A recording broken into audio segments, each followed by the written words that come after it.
अमरावतीच्या परतवाडा इथं गाजत असलेल्या लैंगिक अत्याचार प्रकरणात पोलीस तपासाला वेग आलाय। पोलिसांनी दिलेल्या माहितीनुसार न्यायालयानं आरोपीला 21 तारखेपर्यंत 6 दिवसांची पोलीस कोठडी सुनावली आहे।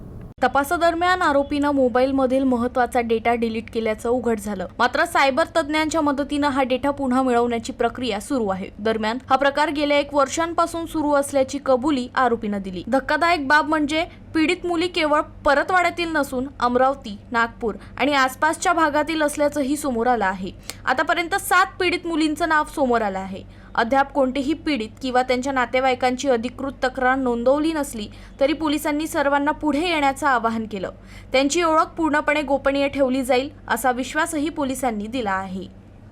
या प्रकरणामध्ये आपण याच्यातला जो आरोपी आयन अहमद तन्वीर अहमद याला काल रात्री अटक केलेला आहे आणि त्याला आज आपण कोर्टासमोर हजर केलं होतं।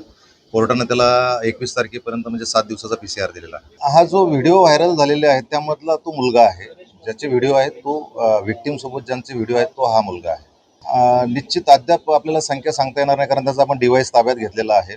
डिव्हाइस आता चेक करणं चालू आहे। त्यानं काही डेटा डिलीट वगैरे केला असेल तो सायबरच्या मदतीने रिकव्हर करून मग आपल्याला एक्झॅक्ट त्यामध्ये सांगता येईल की किती मुली यामध्ये व्हिक्टीम आहेत। त्याच्याकडे तपास केल्यानंतर त्याला यामध्ये कोणाची मदत घेतली किंवा काय, हे व्हिडिओ त्यानं कोणाला सेंड केले याची माहिती आपल्याला त्यामध्ये घेता येईल। हा जो प्रकार आहे त्याच्याकडे आपण चौकशी केली तर तो जवळजवळ 1 वर्षापासून चालू आहे असं सांगतोय। अजून निश्चित आपण तो सांगतोय, आपल्याला आता ते टेक्निकली बघावं लागेल।